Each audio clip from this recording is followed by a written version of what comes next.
आत्मीय भाइयों एवं बहनों, प्रणाम। परम पूज्य गुरुदेव के प्रवचन आपको अपनी आवाज में, अपने लहजे में पढ़कर सुनाता हूं। पुस्तक जन्म शताब्दी पुस्तक माला 95, विषय जीवन देवता की अनिवार्य साधना। प्रवचन पंडित श्री राम शर्मा आचार्य। गायत्री मंत्र हमारे साथ साथ। ओम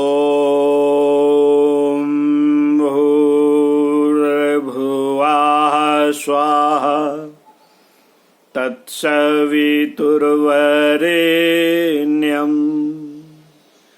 भर्गो देवस्य धीमहि धियो यो नः प्रचोदयात्।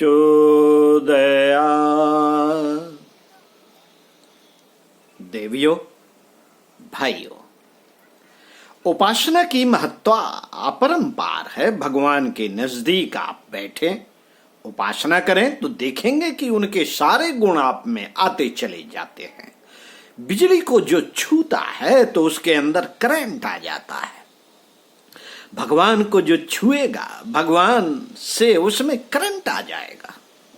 दो तालाबों को आपस में जोड़ दें तो नीचे वाले तालाब का लेवल बढ़ता हुआ चला जाता है और दोनों का तल एक हो जाता है। भगवान और भक्त एक हो जाते हैं। सच तो यह है कि भक्त भगवान से भी बड़े हो जाते हैं।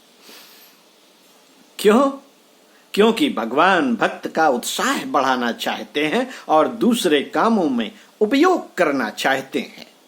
सबरी के झूठे बेर भगवान ने खाए थे ना। गोपियों के यहां भगवान छाछ मांगने गए थे ना।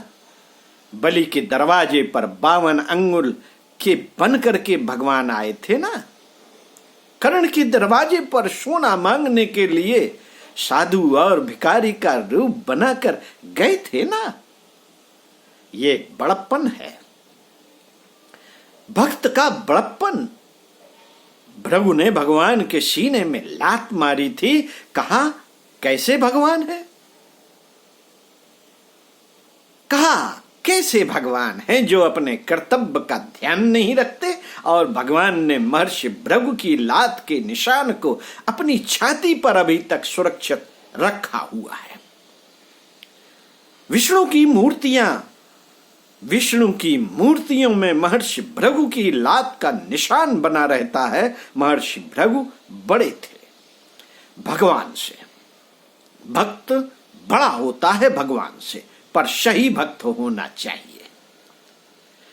सही भक्त होना चाहिए। सही भक्त की हम आपको पहचान बता चुके हैं और ये बता चुके हैं कि भक्त को भगवान के अनुशासन पर निर्भर रहना चाहिए। भगवान को अपनी मर्जी पर चलाने की बात नहीं सोचनी चाहिए। अपनी मनोकामना की बाबत ध्यान नहीं रखना चाहिए कि हमारी मनोकामना खत्म कर दी गई। भक्त अपनी मनोकामना खत्म कर देते हैं और भगवान की मनोकामना को अपने ऊपर बनाए रहते हैं। नारद एक बार मनोकामना मांगने के लिए भगवान के पास गए और कहने लगे, एक युवती का स्वयंवर होने वाला है, मुझे आप राजकुमार बना दीजिए, सुंदर बना दीजिए, ताकि मेरी अच्छी लड़की से शादी भी हो जाए और मैं संपन्न भी हो जाऊं। दहेज जो मिलेगा उससे मालदार भी हो जाऊंगा। मालदार बनने की और संपन्न बनने की दो ही मनोकामनाएं हैं। और क्या मनोकामना है? एक लोभ की मनोकामना है, एक मोह की मनोकामना है। दोनों के अलावा और कोई तीसरी मनोकामना दुनिया में है ही नहीं। इन दोनों मनोकामनाओं को लेकर जब नारद भगवान के यहां गए तो भगवान के अचंभे का ठिकाना न रहा। भक्त कैसा? जिसकी मनोकामना होगी तो भक्त नहीं होगा और भक्त होगा तो मनोकामना नहीं होगी। दोनों का निर्वाह एक साथ नहीं हो सकता। जहां अंधेरा होगा वहां उजाला नहीं रहेगा, और जहां उजाला रहेगा वहां अंधेरा नहीं होगा। दोनों का एक साथ जोड़ कैसे होगा? इसलिए भगवान सिर पर हाथ रखकर जा बैठे। अरे तुम क्या कहते हो नारद? लेकिन नारद ने अपना आग्रह जारी रखा। नहीं नहीं, मेरी मनोकामना पूरी कीजिए, मुझे मालदार बनाइए, मेरे विषय वासना पूरी कीजिए। भगवान चुप हो गए। भगवान चुप हो गए।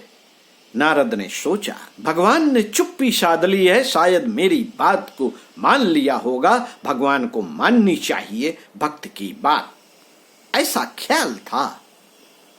बस वो चले गए स्वयंवर में। स्वयंवर में जाकर बैठे। राजकुमारी ने देखा कौन बैठा है, नारद जी का और भी बुरा रूप बना दिया, बंदर जैसा। राजकुमारी देखकर मजाक करने लगी, हंसने लगी। ये बंदर जैसा कौन आकर के बैठा है? बस उसको माला तो नहीं पहनाई और दूसरे राजकुमार को माला पहना दी। नारद जी दुखी हुए।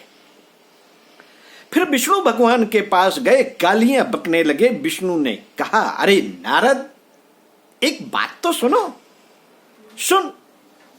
सुन तो मेरी बात। हमने किसी भक्त की मनोकामना पूरी की है क्या आज तक?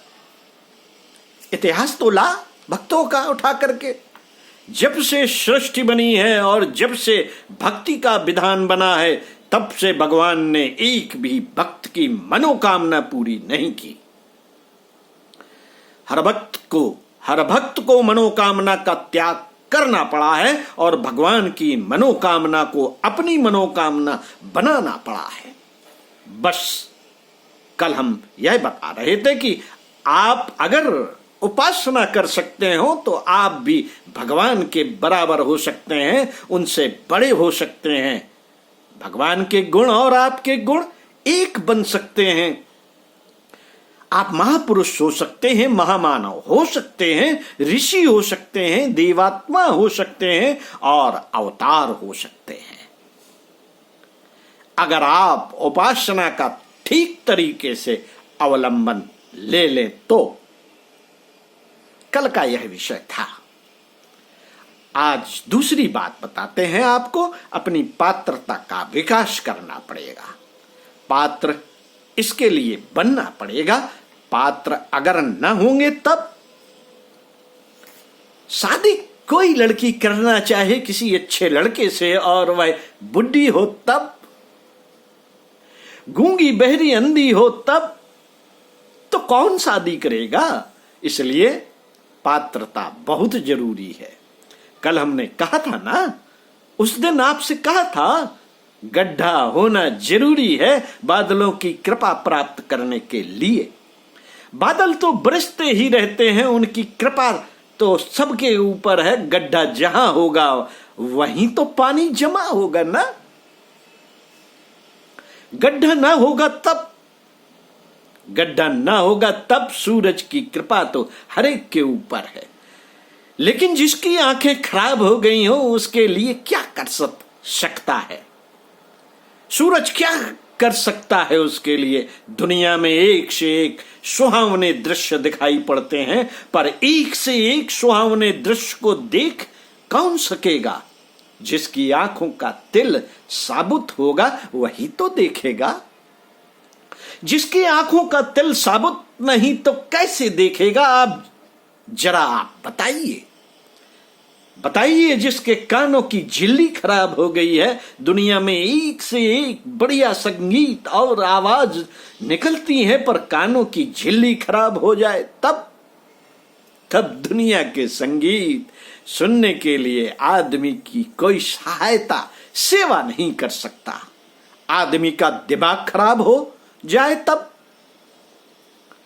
एक से एक बढ़िया परामर्श देने वाले, एक से एक सहायता देने वाले क्या कर सकते हैं? कोई सहायता नहीं कर सकता। किसकी? जिसका दिमाग खराब हो गया है। क्या करेंगे? अपना दिमाग तो सही हो, अपनी झिल्ली तो सही हो, अपनी आंखें तो सही हो, आंखों का तिल तो सही हो। ये सही होंगे तो फिर सूरज भी सहायता करेगा, वायु भी सहायता करेगी। 5 तत्व दुनिया में हैं, जिसमें से हवा भी है, रोशनी भी है, सूरज भी है। ये सब आदमी की सहायता करते हैं। इन्हीं की सहायता से तो आदमी जिंदा है।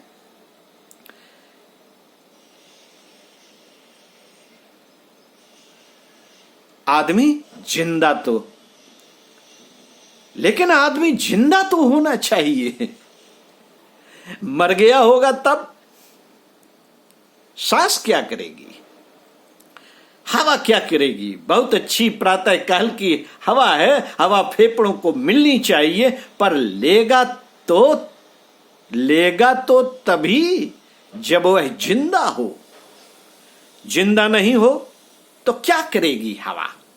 एक से एक बढ़िया आहार हैं और भोजन है, लेकिन आहार और भोजन के होते हुए अगर किसी आदमी का पेट खराब हो जाए तब आप खिला करके क्या करेंगे। और उल्टा पेट में दर्द हो जाएगा। आप पौष्टिक पदार्थ दीजिए, मलाई मिठाई दीजिए। अगर पेट खराब है, पचता नहीं है, तो मलाई मिठाई क्या करेगी, और जहर पैदा कर देगी। मेरा मतलब पात्रता से है।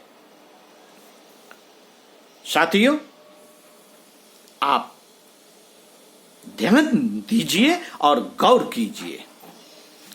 पात्रता का विकास किए बिना न संसार में रास्ता है, और न पात्रता का विकास किए बिना आध्यात्मिक क्षेत्र में कोई रास्ता है। आपको अफसर बनना है, पब्लिक सर्विस कमीशन के सामने जाइए और अपनी पात्रता साबित कीजिए। अच्छा डिवीजन लाइए और अच्छे नंबर लीजिए, आपको अच्छा स्थान मिल सकता है। नहीं साहब, हम तो परीक्षा से दूर रहेंगे, हम तो भगवान जी की आरती गाएंगे, हम तो पब्लिक सर्विस कमीशन की आरती गाएंगे, हमको अफसर बना दीजिए। नहीं नहीं, ऐसा नहीं हो सकता। पात्रता विकसित करना बहुत जरूरी है। पात्रता का इससे क्या मतलब है। पात्रता का अर्थ होता है जीवन को परिष्कृत करना। जीवन को परिष्कृत करने के लिए साधना करनी पड़ती है। भगवान को प्राप्त करने के लिए उपासना, और अपने आप को पात्र बनाने के लिए साधना। साधना किसकी? अपनी से मत क्या मतलब? अपनी से मतलब यह है कि जो हमारे भीतर जन्म जन्मांतरों के कुसंस्कार जमे पड़े हैं, उनका परिशोधन करना पड़ेगा। बचकानापन दूर करना पड़ेगा। बच्चों को तो कोई कह नहीं सकता। बच्चा कहीं भी पेशाब कर देता है, कहीं भी खड़ा हो जाता है, कुछ भी करने लगता है, कोई भी चीज फैला देता है। लेकिन बड़ा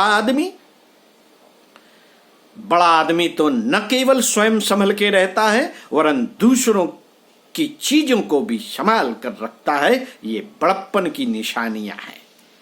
पात्रता से मेरा मतलब इसी से है, चिंतन की दृष्टि से सुसंस्कृत और व्यवहार की दृष्टि से सज्जन और सभ्य, इन 2 विशेषताओं को अपने भीतर पैदा करे आदमी, तो ये माना जाएगा कि उसने पात्रता का विकास कर लिया। पात्रता का विकास अगर कर लिया है तो संसार में भी इज्जत और भगवान के यहां भी इज्जत।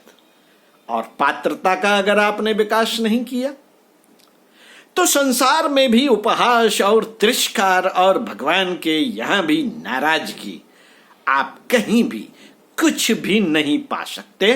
पात्रता की ओर ध्यान एकाग्र कीजिए। पंडित श्री राम शर्मा आचार्य अगले वीडियो में इसी क्रम में आपको आगे परम पूज्य गुरुदेव के प्रवचनों को पढ़कर सुनाएंगे। सुनते रहिए।